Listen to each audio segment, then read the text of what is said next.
Welcome back, the students of class ninth. In this part, we are going to study that the happy prince has given all his gold also to the poor people, and the poor were wearing the furs and the colorful caps, and they were skating on the ice. Let's read further. The poor little swallow grew old, colder and colder, but he would not leave the prince. अब जो swallow था वो भी ठंड के मारे ठंडा पड़ता जा रहा था, पर उसने प्रिंस को नहीं छोड़ा. He loved him too well. उसे प्रिंस से बहुत प्यार था. He picked up crumbs outside the baker's door when the baker was not looking and tried to keep himself warm by flapping his wings. He picked up crumbs. वो खाने के लिए वहाँ बेकर की जो बेकरी के बाहर जो क्रम्स रहते थे वो खा लेता था जब बेकर उसको नहीं देखता था, और वो अपने पंखों को फड़फड़ाकर अपने आप को गर्म रखता था. But at last he knew that he was going to die. He had just enough strength to fly up to Prince shoulder once more. आखिरकार उसे पता लगने लगा कि अब वो ठंड का सामना और नहीं कर पाएगा और वो मर जाएगा. तो एक बार उसने पूरी ताकत लगाकर वो हैप्पी प्रिंस के शोल्डर के पास चला गया. Goodbye dear prince, he murmured. Will you let me kiss your hand? Goodbye prince, क्या एक बार आप मुझे अपने हाथों को किस करने दोगे? I am glad that you are going to Egypt at last little swallow. तो प्रिंस ने क्या कहा? आखिरकार मैं बहुत खुश हूँ कि अब तुम इजिप्ट जा रहे हो. Said the prince, you have stayed too long here, but you must kiss me on the lips for I love you. पर चूंकि मैं तुमसे बहुत प्यार करता हूँ तो मेरे हाथों को नहीं, मेरे लिप्स को किस करो.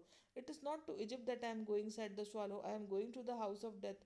Death is the brother of sleep, is he not? नहीं, मैं इजिप्ट नहीं जा रहा हूँ, मैं तो डेथ के घर जा रहा हूँ, और डेथ तो नींद की बहन है या भाई है. एंड ही किस the happy Prince on his lips and fell down dead at his feet. आखिर उसने हैप्पी प्रिंस को उनके उसके लिप्स पे किस किया और उसके पैरों में गिर के मर गया. At that moment a curious crack sounded inside the statue as if something had broken. The fact is that the leaden heart had snapped right into it. Was certainly a dreadfully hard frost. Early the next morning, the mayor was walking in the square below in company with the town councillors. As they passed by the column, he looked up the statue. Dear me, how shabby the happy prince looks, he said. How shabby indeed, cried the town councillors, who always agreed with the mayor, and they went up to look at it. The ruby has fallen out of his sword, his eyes are gone, and he is golden no longer, said the mayor. In fact, he is little better than a beggar. Little better than a beggar, said the town councillors. अब क्या होने लगा? जैसे ही उसकी death हो गई swallow की, at that moment a curious crack sounded inside the statue. Statue के अंदर कुछ क्रैक होने का साउंड हुआ. ऐसा लगा जैसे कि कुछ टूट गया है. The fact is that the leaden heart had snapped right in two two. क्या हुआ था? जो हैप्पी प्रिंस का जो हार्ट था वो दो टुकड़ों में टूट गया था. It certainly was a dreadfully hard frost. ऐसा लग रहा था शायद वो ठंड की वजह से हुआ था. Early the next morning the mayor was walking in the square below in the company.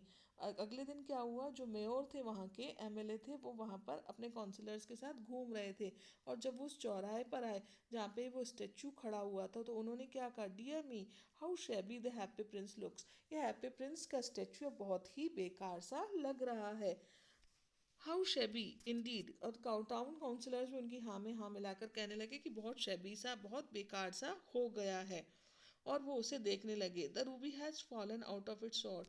इसका रूबी गायब हो चुका है, इनकी आंखें भी निकली हुई हैं, और अब इनका जो आउटर कवर है वो भी गोल्डन नहीं है. अब ये तो भिखारी से ही थोड़ा सा ठीक ठाक दिख रहा है. ऐसे कहकर टाउन काउंसिलर्स भी उनकी हाँ में हाँ मिलाने लगे. And here is actually a dead bird at his feet, continued the mayor. Mayor क्या कहने लगे कि इसके पैरों में एक डेड बर्ड भी पड़ा हुआ है. We must really issue a proclamation that birds are not to be allowed to die here, and the town clerk made a note of the suggestion. हमें एक ऐसा नोट पास कर देना चाहिए कि बर्ड्स को यहाँ पर आकर, birds are not allowed to die है, बर्ड्स को यहाँ पर आकर मरना नहीं है. And the town clerk made a note of the suggestion, और टाउन क्लर्क ने उसका नोटिस निकाल दिया. So they pull down the statue of the happy prince. As he is no longer beautiful, he is no longer useful, said the art professor of the at the university. और उन्होंने happy Prince के statue को भी नीचे उतार दिया. क्यों? क्योंकि आर्ट प्रोफेसर ने कहा था यूनिवर्सिटी में कि स्टेच्यू अब किसी काम का नहीं है. Then they melted the statue in a furnace. What a strange thing, said the overseer of the workmen at the foundry. This broken lead heart will not melt in the furnace. We must throw it away. So they threw it on a dust heap where the dead swallow was also lying. अब उस furnace में एक बड़ी भट्टी में उस statue को रखा गया, वॉट अ स्ट्रेंज थिंग। तो जो भट्टी में काम करने वाला था उसने क्या कहा कि कितनी अजीब बात है ये जो लेड का जो हार्ट, इतना पत्थर का जो हार्ट बना हुआ स्टेच्यू का, ये टूट तो गया पर ये पिघला नहीं है भट्टी में, इसलिए हमें इसे फेंक देना चाहिए। और उन्होंने उस हार्ट को कहाँ फेंक दिया, जहाँ पर कि वो डेड स्वालो की बॉडी पड़ी हुई थी। Bring me the two most precious things in the city, said God to one of his angels, and the angel brought him the leaden heart and the dead bird. तो भगवान ने एक बार अपने फरिश्ते से कहा कि मुझे पृथ्वी पे से, इस सिटी में से कोई दो बहुत कीमती चीज़ें ला कर दो।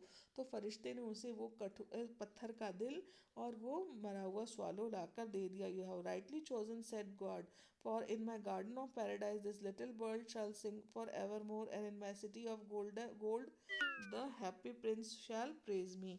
तो क्या हुआ, उन्होंने कहा, भगवान ने कहा कि अब हमेशा ये मेरे गार्डन में, मेरे स्वर्ग के गार्डन में ये जो पक्षी है स्वालो, ये हमेशा मेरे लिए गाएगा। एंड इन माई सिटी, और मेरे शहर और मेरी सोने की सिटी में ये हैप्पी प्रिंस हमेशा मेरी प्रशंसा करते रहेंगे या मेरे बारे में गाते रहेंगे। Okay, so the question answers will be sent through the answer sheet. Thanks for listening.